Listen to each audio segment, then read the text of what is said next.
Nucleic acids पढ़ेंगे। Nucleic acids were first discovered in the nuclei of white blood cells in 1868 and in sperm head in 1872 by Johannes Friedrich Miescher, a Swiss physician and biologist. तो nucleic acid यानी first discovered हुआ nuclei में, यानी nucleus में nucleic acid मिल गया। Of white blood cell में 1868 में और स्पर्म हेड में 1872 में, यानी जोहान्स फ्रीडिश मिक्सचर जो ए स्विस फिजिकन एंड बायोलॉजिस्ट था, उन्होंने यानी न्यूक्लिक एसिड इजाद की। ये फ्रीडिश मिक्सचर है जिसने यानी न्यूक्लिक एसिड इजाद की स्पर्म के हेड में। इसके बाद हम देखते हैं they are found in every living cells as well as in viruses and have been found to be the essential components of genes. Genes में बताऊंगा बाद में। तो they are found in every living cell, यानी nucleic acid तमाम living cell में मौजूद होता है। As well as in the viruses and have been to be found essential components of the gene. तो ये जीन्स के लिए यानी एसेंशियल कंपोनेंट्स है। Their structure contains by the blueprints for the normal growth and developments of each and every living organism. और इसकी जो साख्त है वो ब्लू प्रिंट्स में नॉर्मल ग्रोथ होगा, यानी वो ब्लू प्रिंट्स की तरह होगा nucleic acid. And development each, और इसी तरह वो डेवलप करेंगे। एंड एवरी लिविंग ऑर्गेनिज्म, और हर लिविंग ऑर्गेनिज्म में मौजूद होती है। There are complex biomolecules composed of units called nucleotides. तो न्यूक्लिक एसिड किससे बनते हैं, यानी न्यूक्लियोटाइड्स से बनते हैं। न्यूक्लियोटाइड्स एक मोनोमर है, न्यूक्लियोटाइड्स मिलकर यानी न्यूक्लिक एसिड बना देंगे। तो कम्प्लेक्स मिलेंगे न्यूक्लियोटाइड्स की और वो इस तरह यूनिट बनेंगे न्यूक्लियोटाइड्स की, और फिर न्यूक्लिक एसिड बन जाएगा। Most of nucleotides are biopolymer. तो जो न्यूक्लियोटाइड्स है वो क्या है, बायोपॉलीमर है। पॉलीमर किस लिए कि न्यूक्लियोटाइड्स आपस में मिलकर यानी न्यूक्लिक एसिड बना देंगे। तो न्यूक्लियोटाइड्स न्यूक्लियोसाइड्स में फर्क है। न्यूक्लियोटाइड्स में बेस, शुगर, फास्फेट तीनों होती है, और न्यूक्लियोसाइड में सिर्फ बेस और शुगर को हम न्यूक्लियोसाइड्स कहेंगे। एंड फास्फेट ग्रुप, जब हम बेस और शुगर को न्यूक्लियोसाइड्स कहेंगे और फास्फेट ग्रुप, तो ये क्या बना देंगे, यानी न्यूक्लिक एसिड बना देंगे। तो टाइप्स ऑफ न्यूक्लिक एसिड को देखें। Naturally occurring nucleotides are of two types, यानी न्यूक्लियोटाइड्स की कुदरती तौर पर दो टाइप्स है। Which give the two types of nucleic acid, I this means डाई या D oxy ribo nucleic acid DNA and ribo nucleic acid RNA। Deoxy nucleic acid जिसको हम DNA कहते हैं शॉर्ट फॉर्म में, और राइबो न्यूक्लिक एसिड में हम शॉर्ट फॉर्म में RNA कहते हैं।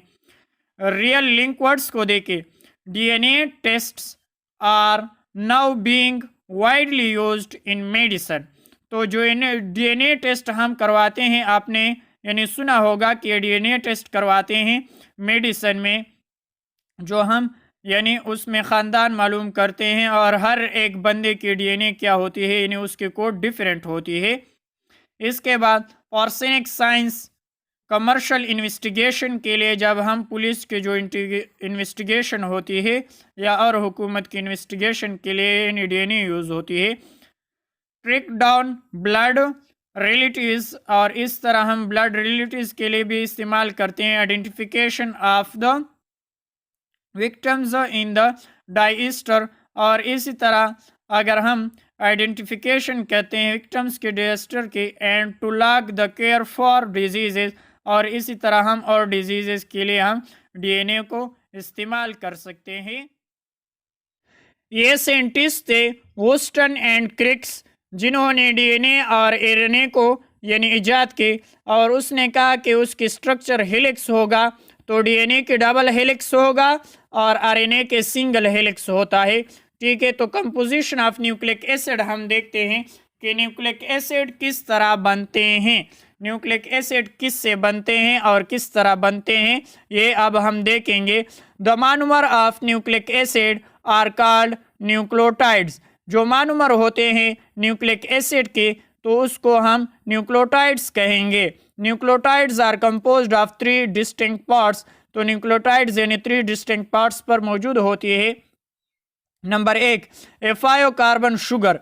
एक 5 कार्बन शुगर होगा, या तो डीऑक्सीराइबोज होगा जो डीएनए में होती है, या राइबोज होगा जो आरएनए में मौजूद होता है। 5 कार्बन शुगर होगा तो डीऑक्सीराइबोज भी हो सकता है और राइबोज। तो डीऑक्सीराइबोज डीएनए में होता है और राइबोज शुगर आरएनए में होता है। इसके बाद a nitrogen containing organic bases of 5 types.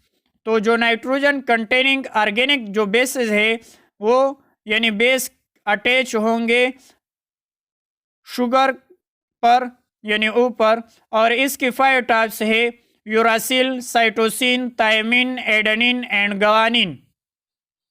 और तीसरा क्या होगा, फास्फेट ग्रुप होगा, यानी फास्फेट ग्रुप अटैच होगा। तो इन तीनों ग्रुपों से मिलकर न्यूक्लियोटाइड्स बनते हैं और ये न्यूक्लियोटाइड्स आपस में मिलकर न्यूक्लिक एसिड बना देते हैं। तो ये शुगर की स्ट्रक्चर है, ये डीऑक्सीराइबोज शुगर की स्ट्रक्चर है, ये राइबोज शुगर की स्ट्रक्चर है। तो आप सिंपल सबसे पहले राइबोज शुगर की स्ट्रक्चर बना दे, राइबोज शुगर की स्ट्रक्चर बना दे। तो जो सेकेंड कार्बन है उस पर राइबोज शुगर में OH होगा, तो इस OH से ऑक्सीजन को हटा दे, तो ये यानी अगर हम एक ऑक्सीजन सेकेंड कार्बन से हटाते हैं OH से, तो सिर्फ H बच जाएगा। तो ये राइबोज से डीऑक्सीराइबोज शुगर में तब्दील हो जाएगा। यानी आप राइबोज ले ले और सेकेंड कार्बन पर जो नीचे, तो ये बीटा राइबोज है, क्योंकि OH ऊपर है, और जब OH ऊपर है रिंग स्ट्रक्चर में तो हम उसको यानी बीटा कहेंगे। तो देखे यानी सेकेंड, तो ये बीटा राइबोज शुगर तो हो गया। हम सेकेंड कार्बन की तरफ आते हैं। जब सेकेंड कार्बन पर OH नीचे मौजूद हो तो उसको हम राइबोज कहेंगे। अगर हम इससे ऑक्सीजन हटा देंगे तो ऑक्सीजन निकल गया, तो ये डीऑक्सीराइबोज शुगर में तब्दील हो जाएगा। इधर OH है, इधर हाइड्रोजन बच गया। इसके बाद हम पढ़ते हैं डीऑक्सीराइबोन्यूक्लिक एसिड यानी डीएनए। डीएनए किस तरह होती है वो अब हम पढ़ेंगे। डीऑक्सीराइबोन्यूक्लिक एसिड यानी DNA consist of deoxyribose sugar, यानी डीऑक्सीराइबोन्यूक्लिक एसिड जो डीएनए है वो डीऑक्सीराइबोज शुगर पर मुश्तमिल होती है। Its structure was first discovered by the J Watson, यानी उन्होंने पहला जो जेनेट स्ट्रक्चर था डीएनए के वो डिस्कवर्ड हुआ जी वाटसन एंड एफ क्रिक ने 1953 में इजाद की डीएनए की structure. DNA exist in the form of 2 polynucleotides chain or trends twist around each other in the spherical formation called a double helix। ये कहते हैं कि डीएनए एग्जिस्ट होगा इन the form of 2 nucleotides. 2 nucleotides आपस में मिल जाएंगे, यानी एक न्यूक्लियोटाइड किससे बनता है, बेस होगा, शुगर होगा और फास्फेट ग्रुप होगा। तो डीएनए में कौन सा शुगर होता है, डीऑक्सीराइबोज होता है। तो एक डीऑक्सीराइबोज होगा, एक बेस होगा और एक फास्फेट ग्रुप, और ये आपस में मिलकर यानी 2 पॉलीन्यूक्लियोटाइड्स मिलाकर यानी चेन बना देंगे। और ये जो स्ट्रैंड है यानी इसकी जो स्ट्रैंड होगी वो क्या, twist around each other in the spherical formation double helix structure होगा। तो डीएनए की स्ट्रक्चर इस तरह होती है, यानी डबल हेलिक्स होती है। तो ये डीएनए की स्ट्रक्चर है। और आरएनए की सिंगल स्ट्रक्चर होती है सिर्फ, यानी इस तरह होती है, डबल हेलिक्स नहीं होती। ए 5 carbon sugar and phosphate group make the backbone of each chain. तो ये बात याद कर ले, यानी जो 5 कार्बन शुगर है, 5 कार्बन जो शुगर है, और फास्फेट ग्रुप जो है, फास्फेट ग्रुप में बताऊंगा। तो जो फास्फेट ग्रुप और शुगर है, तो ये डीएनए के बैकबोन्स होगा। और जो ये इसमें जो बेस है वो आपस में बांड बना देंगे। And 2 chain are link through the bases, और 2 चेन्स बनेंगे यानी बेसिस के दरमियान। The strands are held together by the hydrogen bonding, और इसकी जो कशिश होगी यानी इसमें जो बांड बनता है वो क्या होगा, हाइड्रोजन बांड होगा। The order of the base pair in the strand in the codes that store information. तो ये ऑर्डर यानी बेस पेयर्स स्ट्रैंड करती हैं कोड जो स्टोर करती है information, genetic information, which is use to produce proteins, और जो हमें यानी प्रोटीन फिर प्रोवाइड कर देती है। तो आप देखें डीएनए में, तो मैंने सबसे बता दिया पहले कि बेसिस कितने टाइप्स की होती है, 5 टाइप की, uracil, cytosine, thymine, adenine, guanine. तो डीएनए में क्या होगा, यानी डीएनए में एडेनिन थायमिन के साथ बांड बना देगा, डबल बांड बना देगा, और ये बांड क्या होगा, हाइड्रोजन बांडिंग होगा, और ये 30% होता है। और जो साइटोसिन ग्वानिन के साथ यानी बांड बना देगा, ट्रिपल बांड हाइड्रोजन बांडिंग, और ये 20% होगा। तो ये डीएनए में होता है।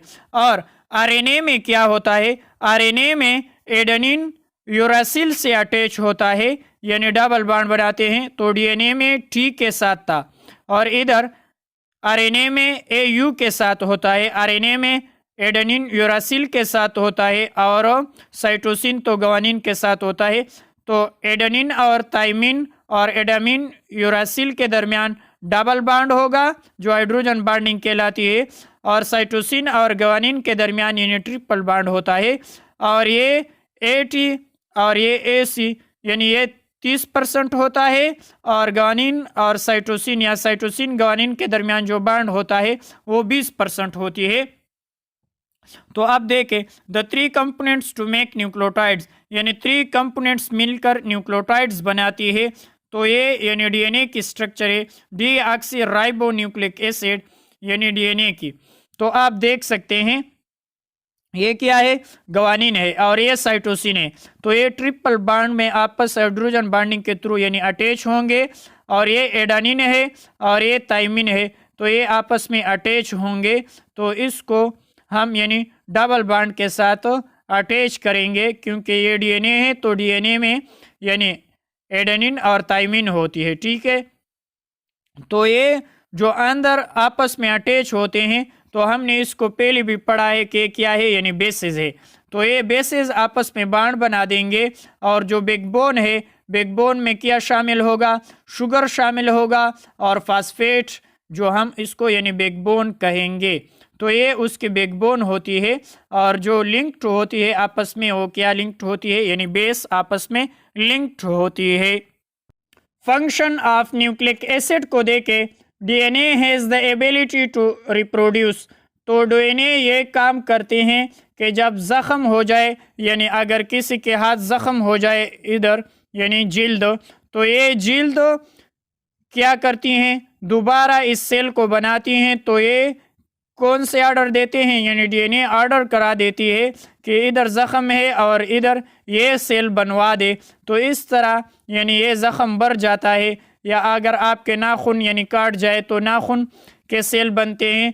तो ये कौन बताता है, डीएनए बताता है कि इस तरह सेल बना दे आप। और जो ज़ख़म होती है तो ये डीएनए उसको यानी ऑर्डर देती है कि इस तरह सेल बना दे, और फिर वो ज़ख़म बढ़ जाता है। Store and transmitted genetic information. तो ये जेनेटिक इन्फॉर्मेशन को स्टोर करता है और ट्रांसमिट करता है फ्रॉम जनरेशन टू जनरेशन, यानी जनरेशन दर जनरेशन डीएनए यानी क्या करती हैं, जेनेटिक इंफॉर्मेशन को बेचती है। जिस तरह के इंसान से इंसान पैदा होगा और यानी भेड़ से भेड़ पैदा होगा और इस तरह यानी जानवरों से जानवर पैदा होते हैं, तो ये किस वजह से होती है? ये डीएनए ट्रांसमिशन यानी जेनेटिक इंफॉर्मेशन की वजह से, यानी हर किस्म के जानवर से अपनी किस्म के औलाद बनते हैं। तो ये क्या है? यानी जेनेटिक इंफॉर्मेशन की वजह से जो डीएनए स्टोर करती हैं, तो इस वजह से ये चलती आ रही है। यानी इस तरह नहीं हो सकती कि जानवर से इंसान पैदा हो जाए। तो ये क्या है? यानी डीएनए उसको ट्रांसमिट करती है जनरेशन टू जनरेशन, यानी औलाद में तक ये पहुंचा देती है। जिस तरह के बाप जिस तरह होता है, यानी उसका बेटा, उसके रंग, उसके आंखें, उसके यानी बाल वगैरह, कद, तो ये सब यानी बाप की तरह होती है। तो ये किस वजह से होती है? यानी डीएनए ट्रांसमिट करती है genetic information. The genetic information for the cell are contained in the form of specific code in the DNA molecule. तो ये जेनेटिक इंफॉर्मेशन होती है सेल में, ये कंटेन होती है स्पेसिफिक कोड पर जो डीएनए मॉलिक्यूल्स में मौजूद होती है, यानी स्पेसिफिक कोड होती है। इसके बाद नंबर 2, तो ये हम फंक्शन पढ़ते हैं न्यूक्लिक एसिड की। तो ये सब डीएनए की फंक्शन है, आरएनए के बाद में पढ़ेंगे। तो DNA also instruct how to synthesise a particular proteins from amino acid. यानी डीएनए ये मैसेज करवा देती है और ये पता कर लेती है कि अब सेल में यानी प्रोटीन्स की कमी है या कौन सी चीज़ की कमी है। तो वो डीएनए क्या यानी सिंथेसाइज करती है और ये समझ जाती हैं कि प्रोटीन्स की कमी है, तो ये अमीनो एसिड्स यानी प्रोटीन बना देंगे। And the instruction are known as genetic code, और ख़ास तरह के कोड यानी इंस्ट्रक्ट करेंगे कि इस तरह के आप प्रोटीन्स बना दें अमीनो एसिड से, क्योंकि ये बदन के लिए ज़रूरत होती है। तो RNA exist in this process, तो आरएनए इस प्रोसेस में हिस्सा लेते हैं और ये चीज़ें तैयार करती हैं। तो डीएनए क्या करती हैं? यानी उस सेल को देखती है और उस जगह को देखती है कि कौन से प्रोटीन्स यानी अमीनो एसिड से कौन से प्रोटीन बना दे, और ख़ास कोड बताती है आरएनए को, और फिर आरएनए यानी इस प्रोसेस में इन्वॉल्व हो जाती है।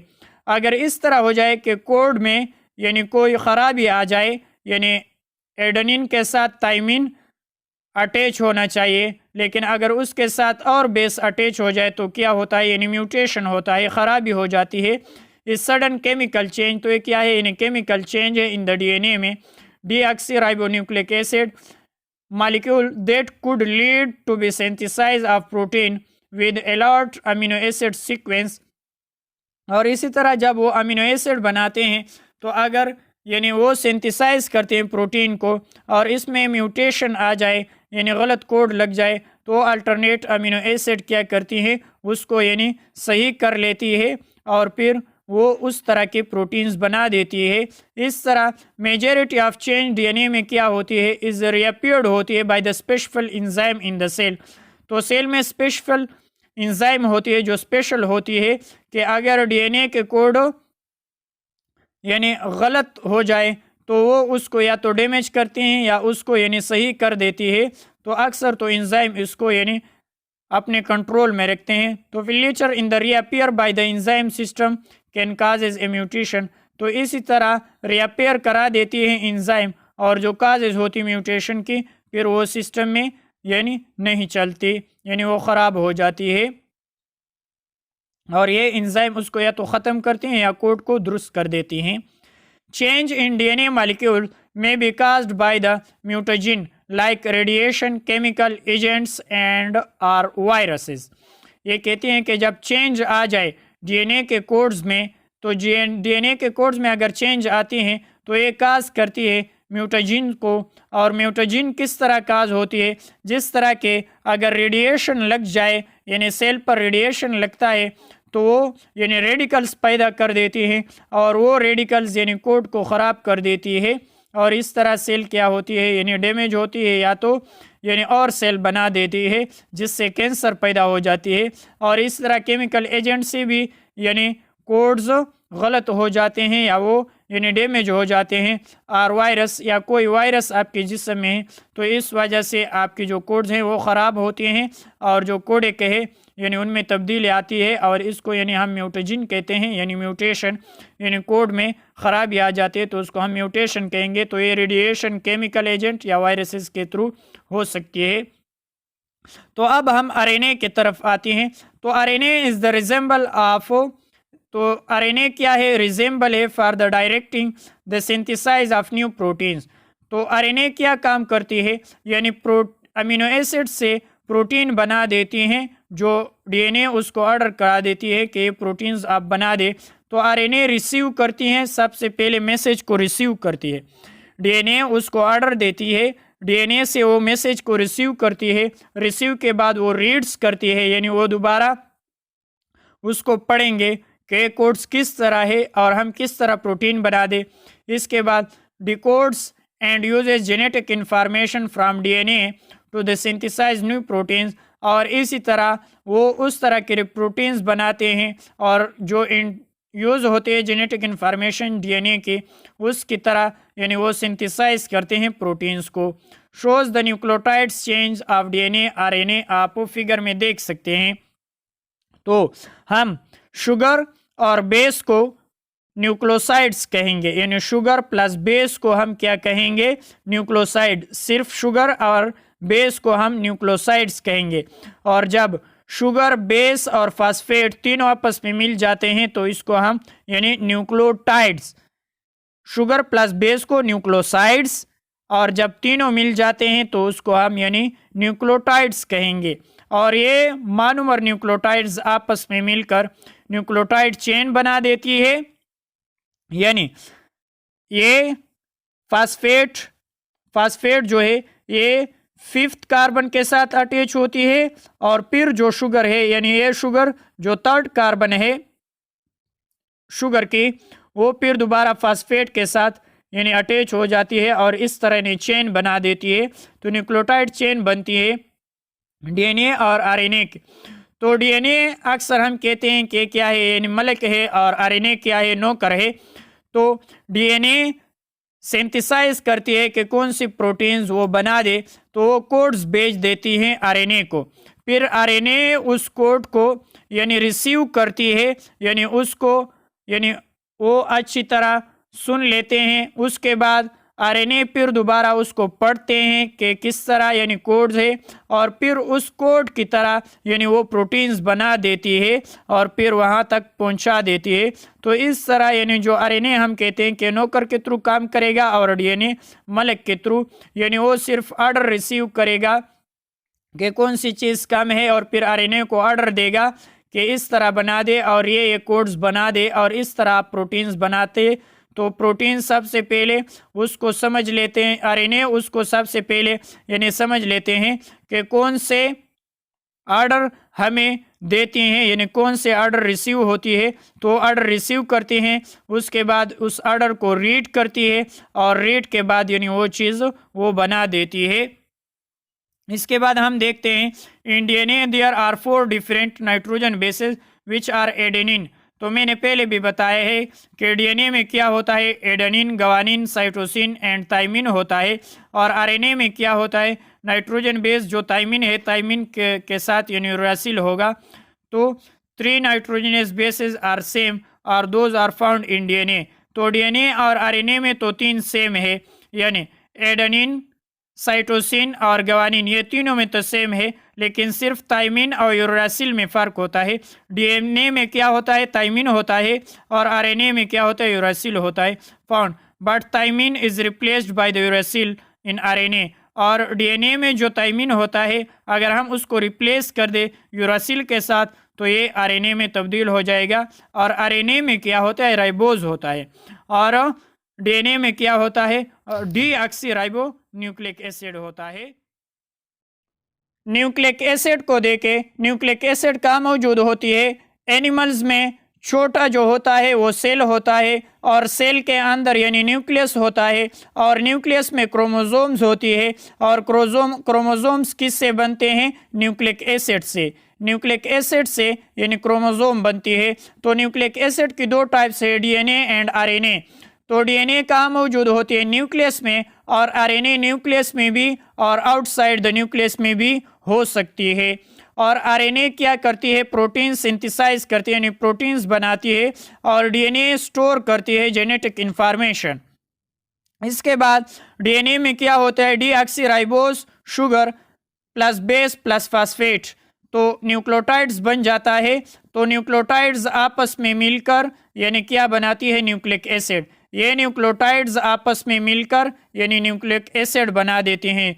तो न्यूक्लिक एसिड की मानोमर क्या है? न्यूक्लियोटाइड्स है। न्यूक्लियोटाइड्स में क्या होती है? Base plus deoxyribose plus phosphate. और न्यूक्लियोसाइड्स में क्या होती है? न्यूक्लियोसाइड्स में सिर्फ बेस और डीऑक्सीराइबोज होती है, ठीक है, यानी इनमें इन दो सिर्फ आती है और न्यूक्लियोटाइड्स में ये तीनों आती है। तो ये डीएनए की स्ट्रक्चर है, और ये अल्फा हेलिक्स होती है, और इसकी लेंथ कितनी होती है? 6 फीट होती है।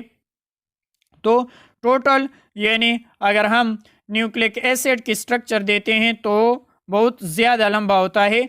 तो यानी न्यूक्लियोटाइड्स मिलकर आपस में मिलकर न्यूक्लियोसाइड बना देती है। तो इसको हम यानी डीएनए कहेंगे। आरएनए में क्या होता है? आरएनए में राइबोज शुगर होता है, यानी इसमें डीऑक्सीराइबोज शुगर था, इसमें राइबोज शुगर होगा, बाकी बेस होगा इस तरह और फास्फेट ग्रुप उसी तरह होगा। तो ये आपस में लिंक्ड किस तरह होती है? यानी डीएनए और आरएनए में बेस और फास्फेट। तो यानी बेस से हाइड्रोजन निकलता है और राइबोज शुगर से OH निकलता है, और वाटर निकल जाता है और आपस में बांड बन जाता है, जिसको हम यानी ग्लाइकोसिडिक बांड कहते हैं। और फास्फेट से हाइड्रोजन, और इधर जो पांचवा कार्बन होता है, इस पांचवें कार्बन से यानी इधर CH2 मौजूद होता है OH, तो इस CH2 से OH निकल जाएगा और फास्फेट से H, और वाटर निकल जाएगा और आपस में बांड बन जाएगा फास्फो ईस्टर बांड, और इसको यानी हम आरएनए इसलिए कहते हैं कि इसमें राइबोज शुगर है। अगर डीऑक्सीराइबोज होगा तो क्या होगा? यानी डीएनए होगा। तो न्यूक्लियोटाइड्स जॉइंट होते हैं फास्फोडाई ईस्टर बांड। तो फास्फोडाई ईस्टर बांड में बताता हूं कि किस तरह होते हैं। लिंकेज बिटवीन 5 एंड 3 कार्बन के दरमियान इसी तरह इन्हें आपस में मिल जाते हैं न्यूक्लियोटाइड्स, और फिर क्या बना देती है? न्यूक्लिक एसिड बना देती है। तो इसको आप देख ले। हम सबसे पहले फास्फोरिक एसिड लेते हैं। फास्फोरिक एसिड H3PO4 उसका फार्मूला है। तो आप इसको बना दे फास्फोरिक एसिड। तो फास्फोरिक एसिड P, हाइड्रोजन कितने हैं? 3 है, और ऑक्सीजन कितने हैं? 4 है। तो H3PO4 ये फास्फोरिक एसिड। तो फास्फोरिक एसिड में अगर हम एक यानी अल्काइल ग्रुप्स अटैच करते हैं तो ये क्या होगा? फास्फोमानो ईस्टर बन जाएगा। अगर हम इसकी जगह यानी 2 OR अटैच कर दे, जिस तरह की इसको देके, यानी P इधर OR और इधर OH, तो ये क्या बन जाएगा? यानी फास्फो मानो ईस्टर है, तो ये डाई ईस्टर बन जाएगा। तो डाई ईस्टर हम इस्तेमाल करेंगे OR, और ये क्या है? P है, और ये क्या है? यानी ऑक्सीजन है।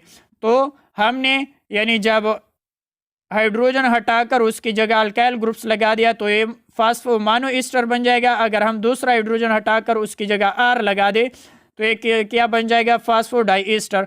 तो ये 5 यानी फास्फोडाई ईस्टर क्या होती है? यानी मौजूद होती है किसमें? न्यूक्लिक एसिड में, या आप न्यूक्लियोटाइड्स कहते हैं। न्यूक्लियोटाइड्स में क्या मौजूद होगा? फास्फोडाई ईस्टर होगा, फास्फो मानो ईस्टर नहीं होगा, और न ट्राई ईस्टर, यानी उसमें फास्फोडाई ईस्टर फास्फेट होता है, ठीक है।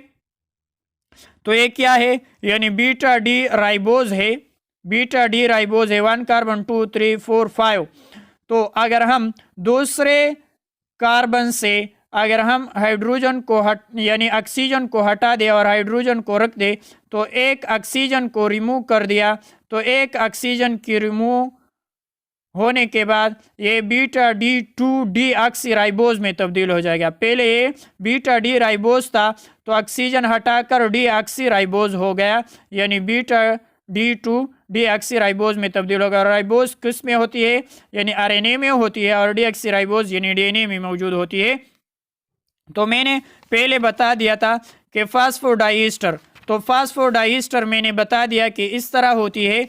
इसके बाद मैंने बता दिया कि ये लिंकेज होती है, phosphodiester linkage between 5 and 3 carbon.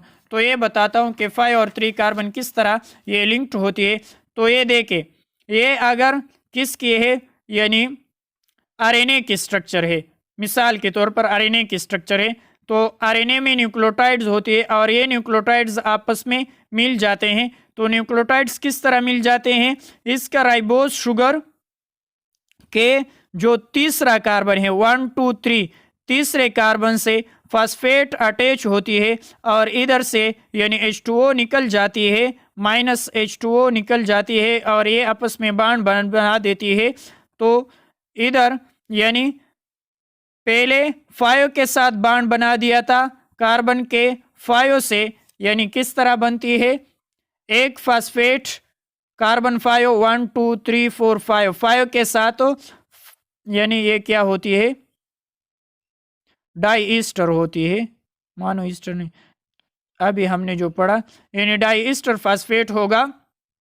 तो क्या होती है, यानी वाटर निकल जाती है और ये फास्फेट 5वें कार्बन के साथ अटैच हो जाती है और जो दूसरा न्यूक्लियोटाइड्स होती है, दूसरा न्यूक्लियोटाइड्स तीसरे कार्बन के साथ फास्फेट के आपस में बॉन्ड बना देती है और इसी तरह लॉन्ग चेन चलती है। तो ये क्या होती है, ये हमने पढ़ा कि इस तरह फिर न्यूक्लिक एसिड बन जाते हैं। जब सारे न्यूक्लियोटाइड्स आपस में ज़्यादा मिल जाए तो ये न्यूक्लिक एसिड बना देती है। तो ये बेसिस की स्ट्रक्चर है। बेसिस की स्ट्रक्चर को देखे, बेसिस मैंने बता दिया कि 5 किस्म की होती है, यानी 5 किस्म किस तरह बनती है। सबसे पहले आप 2 किस्मों पर तकसीम कर दे, प्यूरिन और पैरिडीन। ये क्या है, प्यूरिन है और ये पैरिडीन है। तो इसको अगर हम आगे ले जाते हैं तो प्यूरिन की 2 टाइप्स है, एडेनिन और ग्वानिन। प्यूरिन के कितने टाइप्स हैं, 2 टाइप्स है, एडेनिन और ग्वानिन, ठीक है। ये तो प्यूरिन डेरिवेटिव्स है। इस तरह अगर हम पैरिडीन को देखें तो पैरिडीन के 3 टाइप्स है, साइटोसिन, थायमिन और यूरासिल। तो थायमिन यानी डीएनए में मौजूद होता है और यूरासिल यानी आरएनए में मौजूद होता है। तो ये 5 क्या है, यानी नाइट्रोजनियस बेसेस है, जो हम बेस पढ़ते थे, तो इनमें ये बेसेस मौजूद होती है, ठीक है। जो मैंने पहले बताया था कि एडेनिन होगा, ग्वानिन होगा, साइटोसिन होगा, थायमिन होगा और यूरासिल। तो ये उनकी स्ट्रक्चर है।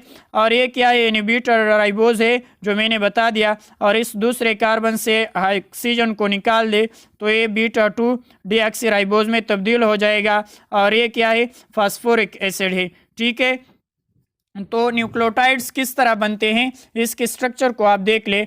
अगर हम डीएनए को देखें तो डीएनए में एक अगर साइटोसिन यानी पहले कार्बन के साथ अटैच हो जाती है और 5वें कार्बन के साथ अगर यानी डाईफास्फेट कौन सा होगा, यानी डाईफास्फोईस्टर लिंकेज अटैच होगा 5 कार्बन के साथ, तो ये डीऑक्सीराइबो न्यूक्लियोटाइड्स बना देती है। इस तरह अगर हम आरएनए को देखें तो आरएनए में देखें, आरएनए में क्या होता है, इसमें साइटोसिन होती है।